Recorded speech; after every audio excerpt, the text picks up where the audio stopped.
tenga ninguna falla. No tenga ninguna falla.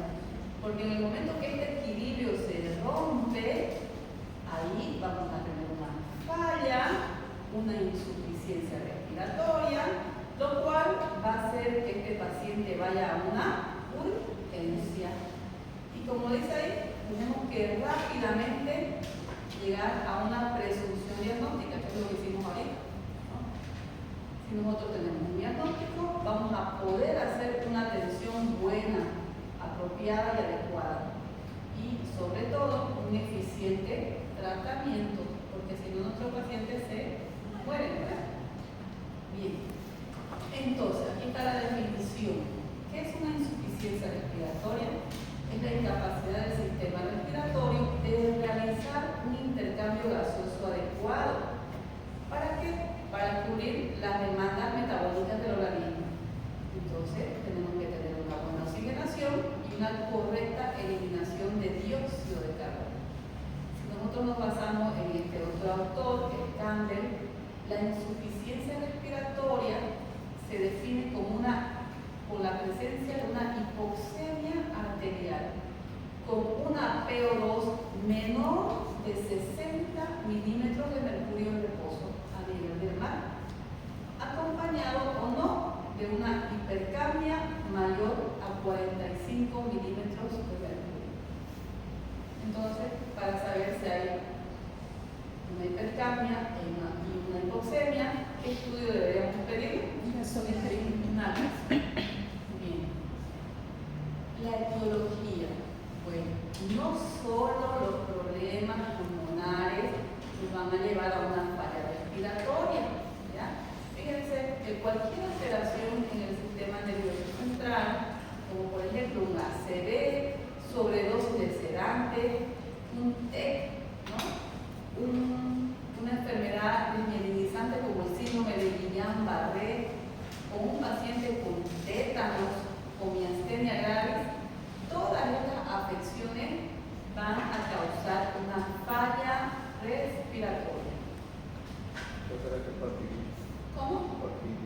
Porfiria es una enfermedad de la sangre. Es una enfermedad de la sangre que igual afecta al sistema nervioso periférico, sobre todo, a las vainas de mielina. Es rara esa porfiria, pero bueno, se la dice ahí.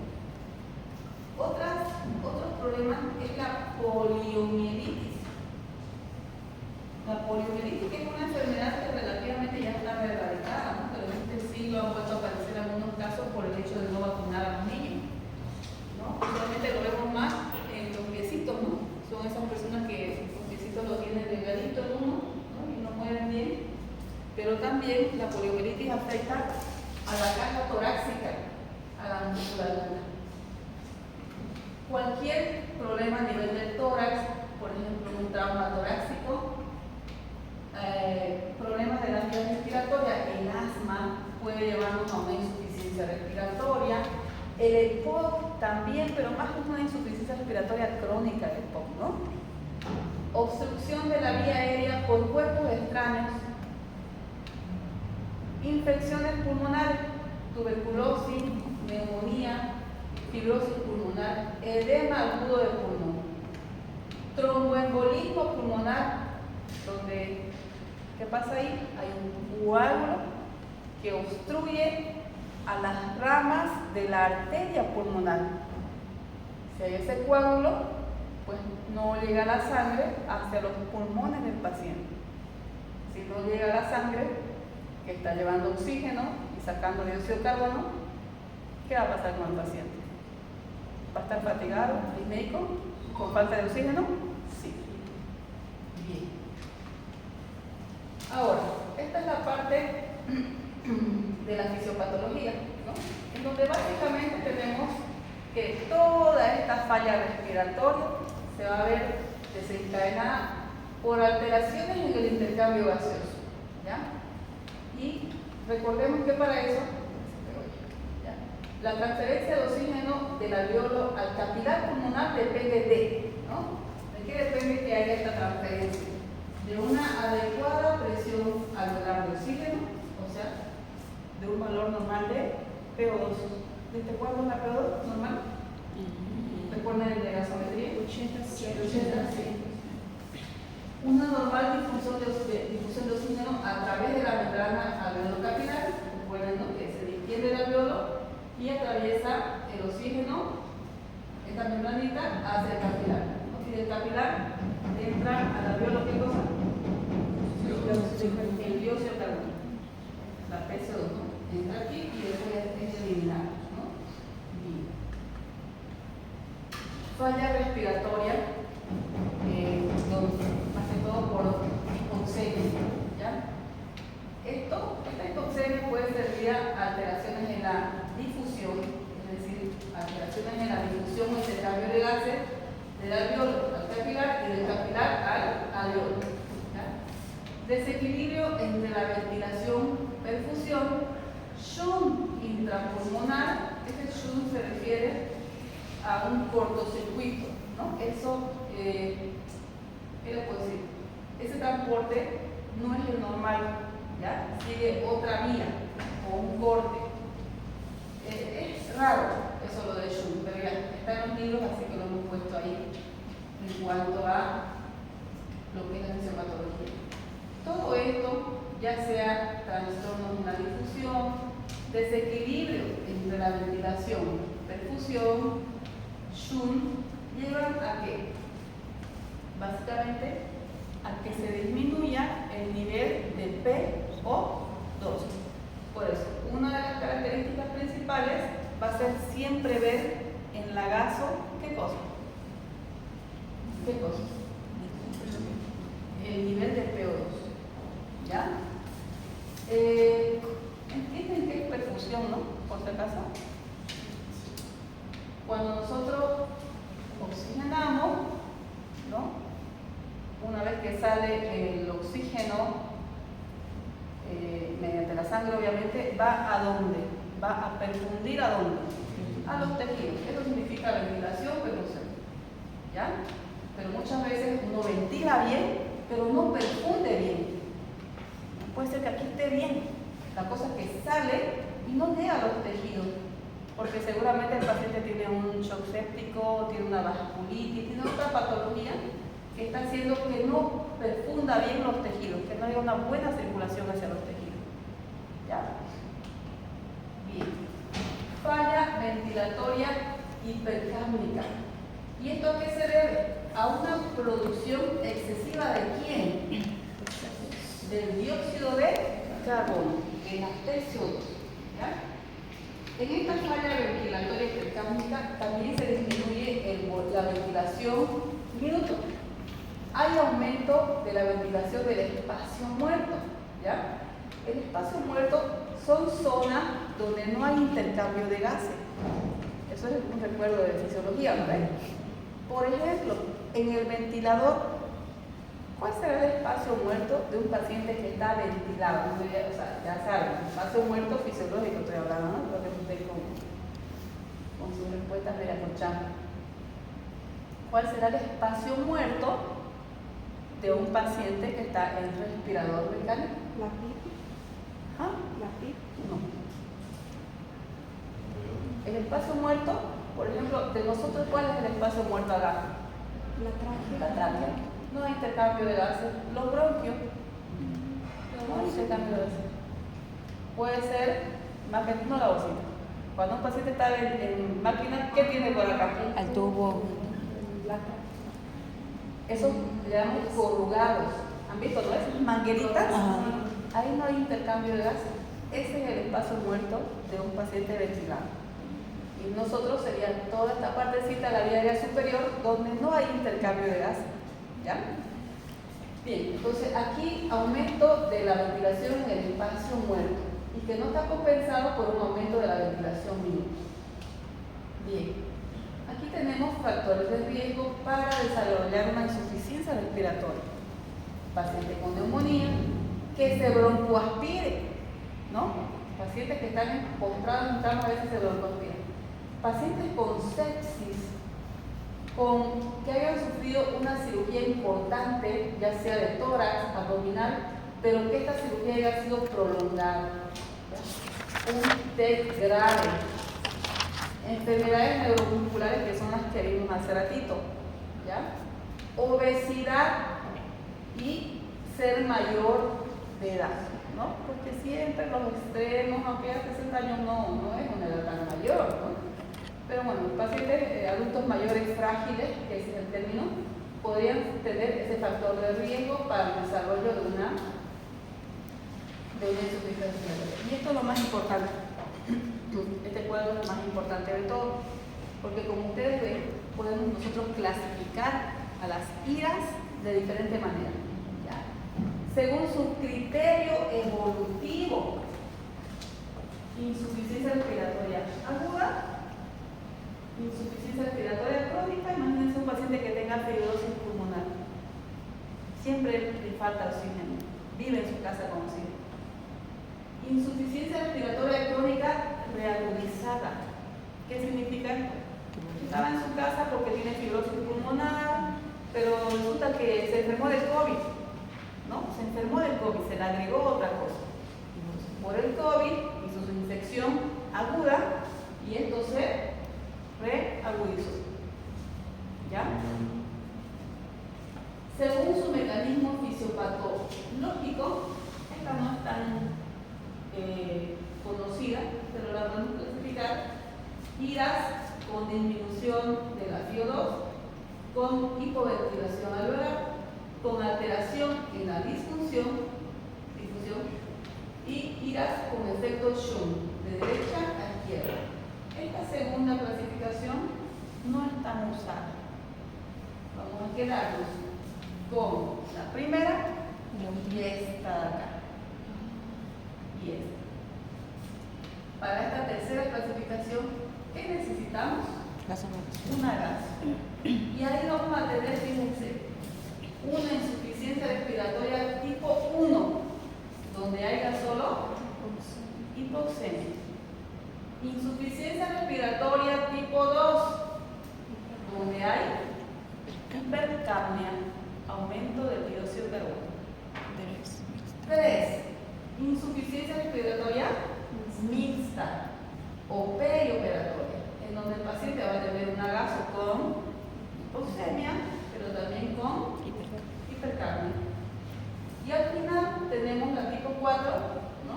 Insuficiencia respiratoria tipo 4, donde el paciente está en shock o hay mucha hipoperfusión. Este último lo vemos en los pacientes que están con shock séptico, sobre todo. ¿Entienden qué es shock séptico, no? Un shock de causa infecciosa, ¿no? Shock séptico. Bien, ahora algo más para ver cómo diferenciar una aguda de una crónica, ¿no?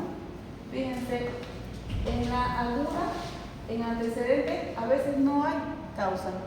En cambio, en una insuficiencia respiratoria crónica, sí tenemos antecedentes. Por ejemplo, de que el paciente fumaba y ahora tiene fibrosis pulmonar. O que el paciente padeció 2 veces tuberculosis y resulta que sus pulmones quedaron ahí todo lleno de huecos, digamos, ¿no? Lleno de cavernas. La tolerancia. Una insuficiencia respiratoria aguda no es muy tolerable. La falta de oxígeno se nota en el paciente. Será un paciente fatigado, disneico. En cambio, en un paciente que ya vive con esa falla respiratoria, se tolera mejor esa insuficiencia, ¿ya? En cuanto al pH, vamos a ver las gasos, ¿no? Que el pH en una aguda está disminuido, en la crónica está normal o disminuido. El bicarbonato está normal, en la insuficiencia respiratoria crónica está aumentado el bicarbonato, ¿ya? Cor pulmonar significa afectación del corazón, una ICC derecha, una insuficiencia cardíaca derecha. En las crónicas usualmente sí hay afectación cardíaca, ¿ya? Y por último, la hemoglobina. La hemoglobina en las agudas está normal, pero en las insuficiencias respiratorias crónicas puede estar elevada. ¿Por qué será? Porque la hipoxia hace que uno forme más glóbulos rojos, ¿no ves? Si tengo más glóbulos rojos, obvio, dentro de los glóbulos rojos tengo el pigmento, que es la hemoglobina. ¿Sí? Bien, y tenemos algunas otras que se llaman causas en la tipo 1, tipo 2, tipo 3 y tipo 4. ¿Ya? Ahí están las etiologías. Esto también sacaré fotito si quieren. ¿Ya? Más que todo para lo que va a ser el examen después. Ya. Vamos a pasar lo mismo. Y el diagnóstico. Esto es sencillo. En el diagnóstico nos basamos en qué. Primero, historia clínica. Segundo, El examen físico. tercero, Gasometría. gasometría. ¿Qué más? Y Estudios de imagen, ¿no? Sí. Radiografía, tomografía, laboratorio. En lo que es los antecedentes, siempre es bueno hacer también hemotermia, hambre, alergias, medicamentos, historias o antecedentes pasados, última comida y eventos que precedieron a la injuria. ¿Qué pasó antes? ¿No? Última comida, porque hay algunos pacientes que estaban comiendo y se broncoaspiraron, ¿no? O cenaron muy tarde, 11 de la noche, le dio reflujo, se broncoaspiraron. Bien. Los síntomas cardinales de un paciente con insuficiencia respiratoria es la disnea, que la refiere el paciente y que nosotros también podemos verlo así en el examen físico, que está fatigado el paciente. Disnea. ¿Qué otros síntomas vamos a ver? O signos.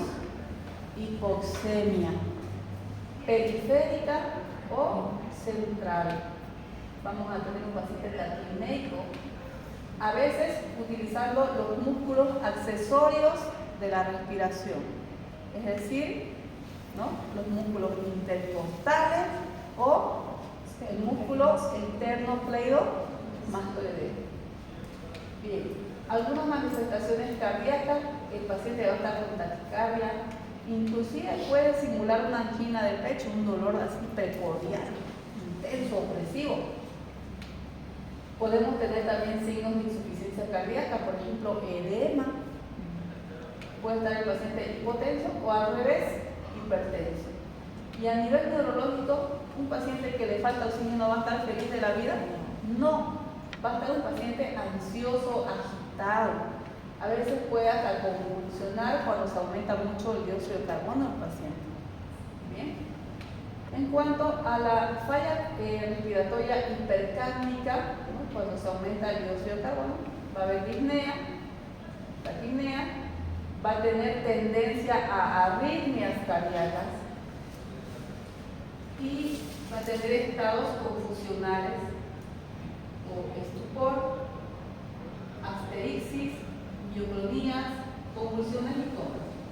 Asterixis son unos movimientos que hacen en las manos. Ustedes le levantan la mano al paciente, se la doblan, ¿no? Y lo que uno hace es bajar, ¿no ves?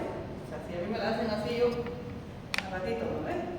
Pero los pacientes uno le hace y van como ahí, como si fuera un relojito, unas manillas de reloj, de a poquito, ¿no? Pausadamente.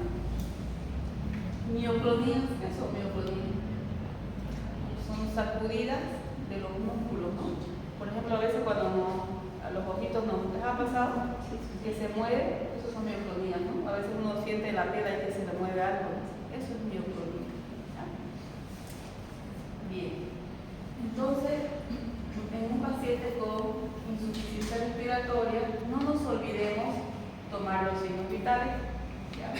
Frecuencia respiratoria, temperatura, tener sobre todo un oxímetro del pulso, jóvenes, es importante para rápidamente darse cuenta que el paciente está pues desaturando, ¿no? Está con un nivel de saturación bajo, ¿no? Y otras manifestaciones clínicas que vamos a ver cuando examinemos al paciente. Bien, ¿para qué nos sirve el hemograma? Buscando sobre todo leucocitosis, o si el paciente ya tiene una hipoxemia crónica, él va a tener policitemia, poligloburia, ¿no?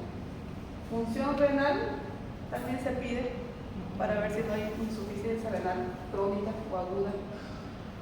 Electrolitos como sodio, potasio, calcio, magnesio, igual se debe pedir.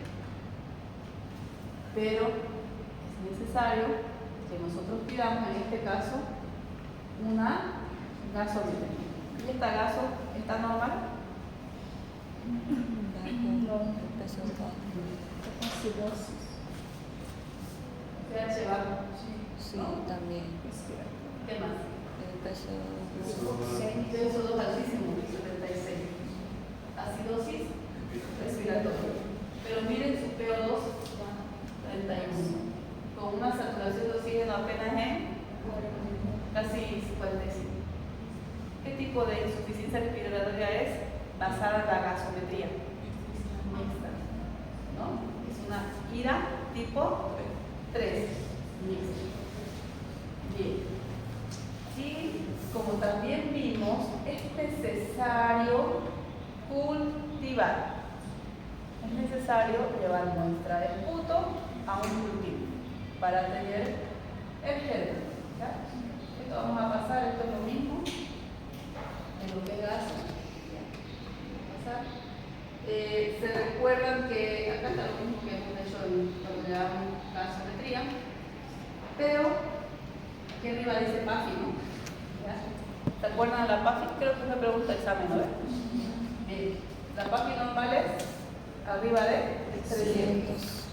Entre los 300 a 200, lesión pulmonar aguda. De 200 hasta 150 para abajo, ya estamos hablando de un distrés respiratorio agudo. ¿Cómo se sacaba la PAFI? Simplemente dividiendo la PO2 entre la FiO2. Aquí no es 21, ¿no? Es 24, 28, 32, 36. Depende de lo que nosotros estamos poniendo de oxígeno al paciente. Aquí está el cálculo de la PAFI en base a esta gasometría, ¿no? La FiO2 que le estaban dando al paciente estaba con cánula nasal 5 litros. 5 litros equivalen a 40 de FiO2 y su PO2 del paciente está en 51.8. Entonces, 51.8 entre 0.40, que es la FiO2, sale 129. Diagnóstico: síndrome de distrés respiratorio agudo. Entonces, por eso es que la gaso es importante, chicos, para este tema. ¿Ya? Bien, la radiografía, ya vimos, ¿no ven? Al momento que ustedes tengan una placa, no se pierdan, ¿no? Anímense a interpretar una placa, no sé, ¿no? Imágenes radiopacas, homogéneas. ¿Esto será difuso o será localizado? Difuso, ¿no? Imágenes radiopacas, yo diría que heterogéneas, ¿no? Porque hay zonas más blanquitas y zonas más negritas, ¿no? Difuminadas en ambos campos pulmonares, y ahí acabó ya su interpretación. ¿Ven que no es tan difícil? Bien. Hay que hacer electrocardiograma para ver si hay arritmias. Muchas veces tenemos que hacer ecocardiograma cuando estamos sospechando de que el paciente ya ha hecho problemas cardíacos o tiene tal vez un tromboembolismo pulmonar. Tenemos que hacer esta prueba que estamos viendo aquí, que es gammagrafía. La gammagrafía es un estudio de imagen donde a uno le ponen un contraste, ¿ya? Y ese contraste tiene que ser absorbido por los pulmones. En la zona donde no se absorba, como vemos aquí está azulito, naranjita, ¿no ves? Y aquí está azulito, pero hasta por aquí, y de aquí ya no hay más, ¿no ves? Aquí hay una obstrucción. Entonces, con esta gammagrafía, nosotros detectamos sobre todo un tromboembolismo pulmonar. Bien, y el tratamiento, básicamente, no olvidarnos que después medidas no farmacológicas, ¿no ves? Sería mantener permeable la vía aérea del paciente, hidratarlo, tratamiento de la fiebre, lo que vimos en el paciente, ¿no? Que estaba con 38 de temperatura. Evitar medicaciones que depriman el centro de la respiración. Por ejemplo, y nos ha pasado, chicos, con los abuelitos, ¿no? Viejitos de 70 años, 78. ¿Y por qué está muy dormido este paciente? ¿Por qué está muy hipoventilando? ¿No? Cuando acordamos, tramadol. ¿Qué es el tramadol? Es un analgésico, es buen analgésico, pero es derivado de los opiáceos. Y los opioides son depresores del centro de la respiración. ¿No ves? Entonces hay que ver qué es lo que realmente, en cuanto a farmacología, hay que ver también esa parte. La benzodiazepina. Las benzodiazepinas, ¿no? Clonazepam, alprazolam, diazepam, ¿no? Entonces va a deprimir todo el centro de la respiración. Y como vemos acá, chicos, en el segundo punto, el rojito, ¿qué dice? El paciente está con una falla respiratoria porque le falta oxígeno. Entonces no puedo yo darle cualquier cosa si no le pongo oxígeno al paciente. Por eso era importante ese tema cuando vimos en la práctica, ¿no? De oxígeno, la bigotera, la mascarilla, la FIO2, los litros, ¿no? Entonces es importante eso. Bueno, y como último punto, haremos el tratamiento de acuerdo a la etiología, ¿no? Si es una infección bacteriana, ¿qué vamos a dar? Si el paciente tiene su insuficiencia respiratoria aguda, porque está con una crisis de asma, aparte del oxígeno, ¿qué le voy a dar? Broncodilatador. Si el paciente está con una insuficiencia respiratoria aguda, producto de unos derrames pleurales terribles, ¿qué vamos a hacer? Drenaje del derrame, toracocentesis, toracostomía. ¿Ya? Entonces, el resto de las medidas van a estar supeditadas a lo que tiene el paciente como parte etiológica. Bien, esto es lo mismo. Siempre poner al paciente en posición semisentado. Han visto que todos los pacientes que están con oxígeno están totalmente su cabecera, su cama así o está así. Casi sentados. Semisentados, ¿no ves? En posición semipable. Siempre hay que ponerlo en esa posición al paciente. ¿Ya? En la insuficiencia respiratoria tipo 1, iniciar suplementación de oxígeno, principalmente con máscaras con reservorio. ¿Han visto esas mascaritas que venían con la bolsita, no ven? Esas con reservorio. ¿Ya? En la tipo 2, por hipercapnia, considerar la asistencia ventilatoria.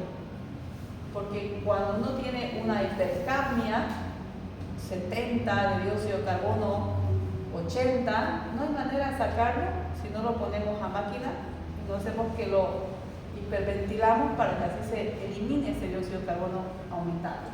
¿Ya? Bien. ¿Qué se llama esto? No sé por qué vimos un paciente que estaba anunciando, ¿no? Con nosotros. ¿No?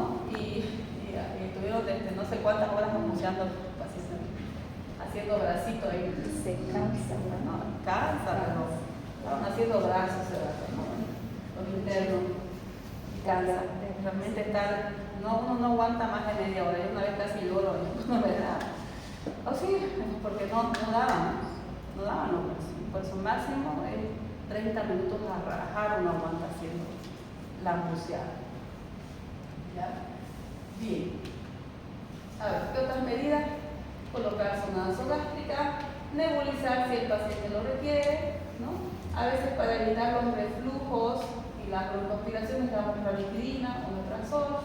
Si es un tromboembolismo pulmonar, ¿no? Vamos a tener que darle un anticoagulante.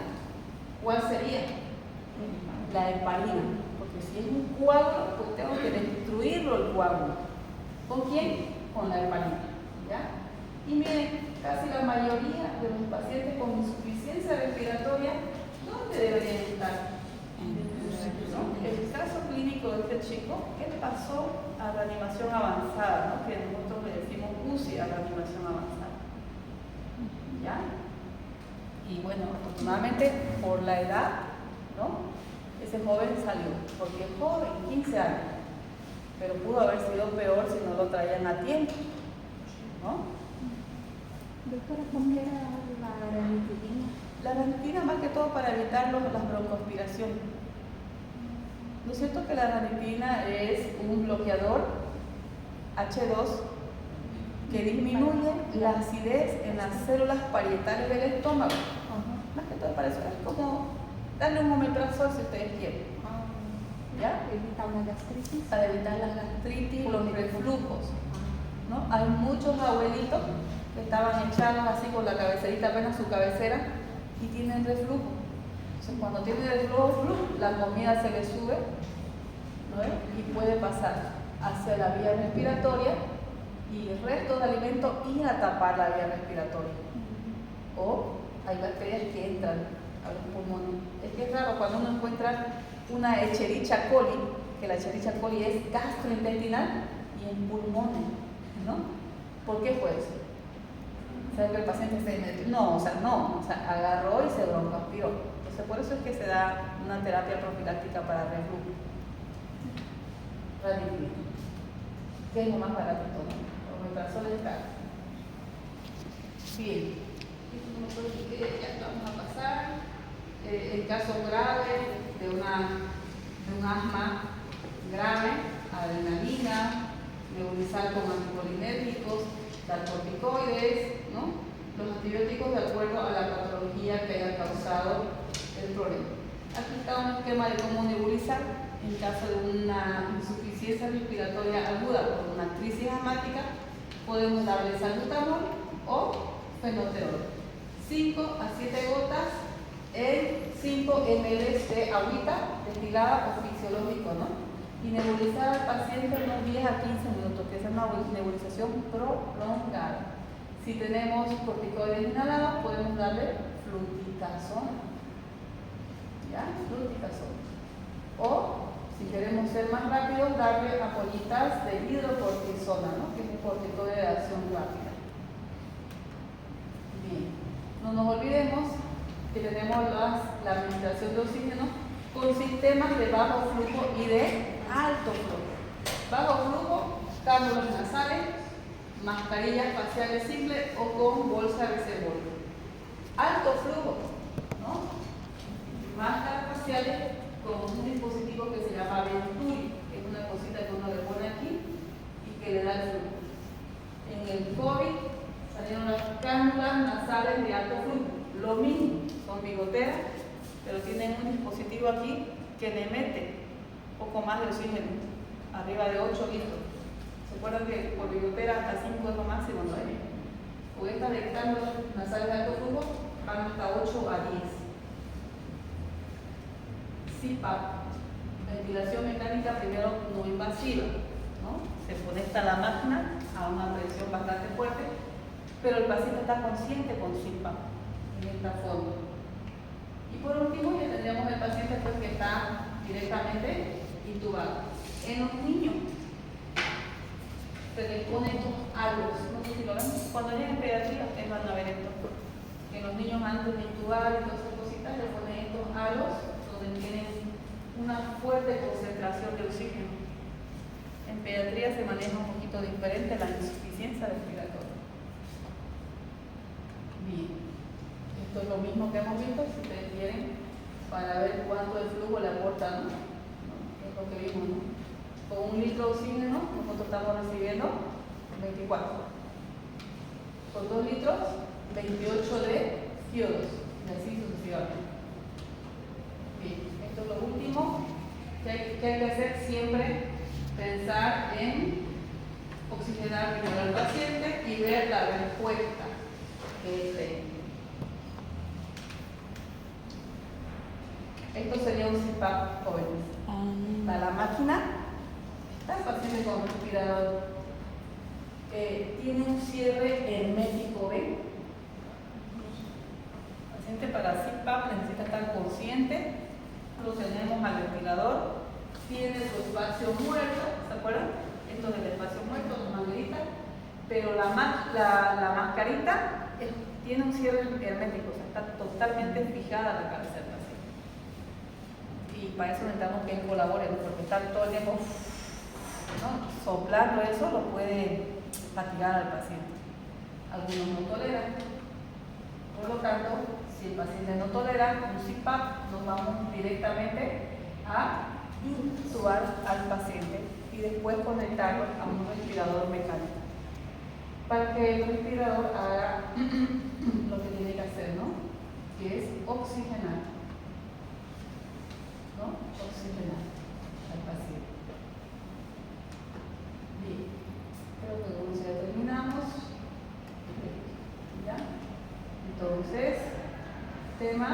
hoy, insuficiencia respiratoria. Vamos a llamar